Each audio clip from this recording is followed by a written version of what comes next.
Je veux que tu penses à quelque chose pendant quelques secondes. Quand quelqu'un devient important pour toi, est-ce que tu te sens en paix ou est-ce qu'il y a une partie de toi qui se met à analyser, anticiper, contrôler un peu plus? Pas forcément parce qu'il y a un problème, mais juste parce que ça devient important. Et c'est étrange, non? Parce que logiquement, quelque chose de bien devrait être simple. Mais parfois, ce n'est pas simple du tout. Et si je te disais que ce que tu vis là n'a peut-être rien à voir avec la personne en face de toi, mais avec quelque chose que tu portes depuis longtemps? Dans cette vidéo, on va parler d'un truc que presque personne ne t'explique clairement. Comment ton passé influence silencieusement ta façon d'aimer aujourd'hui. Et surtout, pourquoi tu réagis parfois d'une façon que toi-même tu ne comprends pas. Tu n'aimes pas à partir de zéro. On pense souvent que l'amour commence au moment où l'on rencontre quelqu'un, comme si tout repartait à neuf. Comme si deux personnes se rencontrent, se découvrent et construisent quelque chose à partir de rien. Mais en réalité, ce n'est presque jamais comme ça. Quand tu rencontres quelqu'un, tu n'arrives pas vide. Tu arrives avec une histoire. Tu arrives avec des réflexes, des peurs, des attentes, des besoins que parfois même toi, tu ne connais pas clairement. Tu arrives avec ce que ton cœur a compris du monde. Et souvent, ce que ton cœur a compris, il l'a compris très tôt. Peut-être à travers la façon dont on te parlait, la manière dont on répondait à tes émotions, tes tensions que tu ressentais autour de toi, les silences, les absences, les changements d'humeur imprévisibles, ou même le fait de sentir que tu devais être facile à aimer. Tu vois, un enfant n'analyse pas les choses comme un adulte. Il ne se dit pas « cette personne a ses propres blessures émotionnelles ». Non. Un enfant ressent simplement si l'amour est stable ou non, si ses émotions dérangent ou non, s'il est en sécurité ou non, s'il doit s'adapter pour garder le lien. Et ces sensations deviennent souvent des croyances silencieuses. Par exemple, si tu as dû calmer les tensions autour de toi, tu peux devenir adulte en croyant que l'amour demande des efforts constants. Si tu as été ignoré émotionnellement, tu peux devenir adulte en croyant qu'il ne faut pas trop demander. Si l'affection était irrégulière, tu peux devenir adulte en croyant qu'aimer veut dire douter. Et le problème, c'est que tu peux porter tout ça sans même t'en rendre compte. Alors quand quelqu'un entre dans ta vie aujourd'hui, tu ne réagis pas seulement à cette personne. Tu réagis aussi à tout ce que l'amour a déjà représenté pour toi. Les réactions qui semblent sortir de nulle part. C'est là que beaucoup de gens se jugent injustement. Ils se disent « Pourquoi je pense autant? Pourquoi je me ferme quand ça va bien? Pourquoi je deviens anxieux sans raison? Pourquoi je veux de l'amour, mais quand je l'ai, je panique ?» Et comme ils ne comprennent pas, ils concluent « Je suis compliqué ». Mais souvent, ce n'est pas de la complication, c'est de la protection. Imagine quelqu'un qui t'écrit avec beaucoup d'intérêt. Une partie de toi aime ça, tu te sens choisi, vu, important. Mais une autre partie commence à devenir nerveuse. Tu te demandes, est-ce que c'est trop beau? Est-ce que ça va changer? Est-ce que je vais trop m'attacher? Est-ce que je vais souffrir après? Et sans t'en rendre compte, tu ralentis. Tu réponds moins vite. Tu gardes une distance. Tu minimises ce que tu ressens.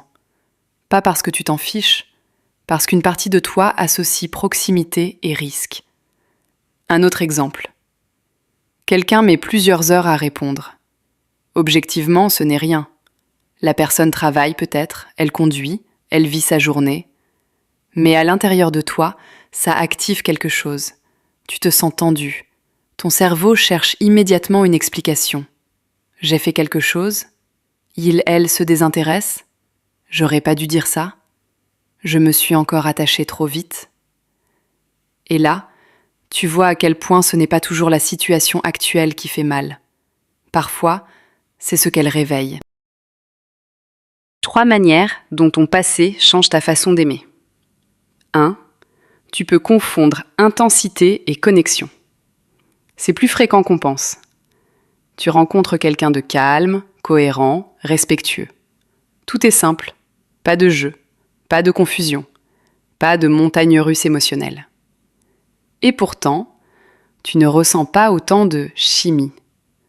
Pourquoi ? Parce que beaucoup de gens appellent chimie ce qui ressemble en réalité à de l'activation émotionnelle. L'attente, le doute, l'incertitude, le besoin d'être rassuré. Ça crée des sensations fortes. Et quand ton système a grandi dans l'instabilité, ces sensations peuvent sembler familières. Donc parfois, une relation saine paraît plate, non pas parce qu'elle l'est, mais parce qu'elle ne déclenche pas le chaos auquel ton système est habitué. 2. Tu analyses au lieu de ressentir. Au lieu de vivre la relation, tu l'étudies. Tu observes des détails, le ton des messages, le temps de réponse, les changements d'énergie, les mots utilisés, ce qui n'a pas été dit. Tu cherches des signes. Tu essaies de prévoir ce qui pourrait arriver. Parce qu'au fond, si tu peux prévoir, tu crois pouvoir éviter la douleur. Mais analyser n'apporte pas toujours la paix. Souvent, ça alimente l'anxiété. Tu passes du temps dans ta tête au lieu d'être dans le réel. Et parfois, tu souffres d'histoires qui n'existent même pas encore. 3. Tu veux être aimé, mais sans être vulnérable.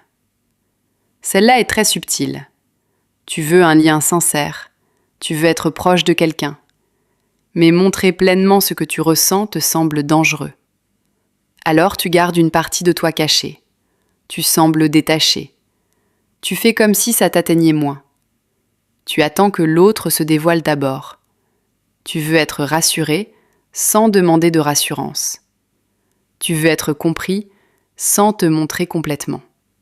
Et ce mécanisme est compréhensible. Si, à un moment de ta vie, être vulnérable t'a exposé à la douleur, ton système a appris « ressens » mais discrètement. Ton cerveau n'essaie pas de te nuire. C'est important de le comprendre. Tes réactions ne sont pas des preuves que tu es brisé. Elles sont souvent des adaptations intelligentes, devenues fatigantes. À un certain moment, prendre de la distance t'a peut-être protégé. Te méfier t'a peut-être évité d'être déçu. Ne pas trop montrer tes besoins t'a peut-être aidé à rester en lien. Le problème, ce n'est pas que ces stratégies ont existé. Le problème, c'est qu'elles continuent parfois quand le danger n'est plus là. Comme une alarme qui sonne encore alors qu'il n'y a plus d'incendie. Et si tu ne comprends pas ça, tu risques de te détester pour des mécanismes qui essayaient simplement de t'aider. Et maintenant ? La vraie guérison ne commence pas forcément quand tu trouves la bonne personne. Elle commence souvent dans un moment beaucoup plus silencieux.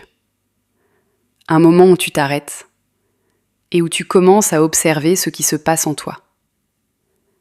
Quand tu réalises que ce stress n'est peut-être pas le présent, ce besoin de fuir n'est peut-être pas la personne, ce silence n'est peut-être pas du désintérêt, mais quelque chose que ça réveille en moi.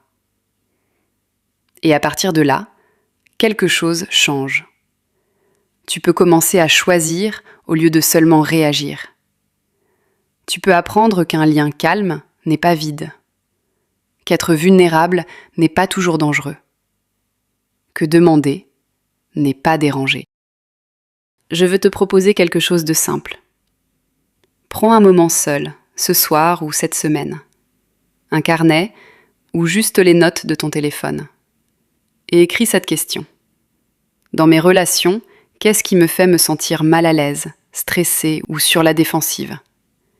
Est-ce que c'est quand quelqu'un prend de la distance ? Quand quelqu'un devient trop proche ? Quand je ne contrôle pas la situation ? Quand je me sens ignorée ? Quand je dois exprimer un besoin ? Ensuite, pose-toi une deuxième question.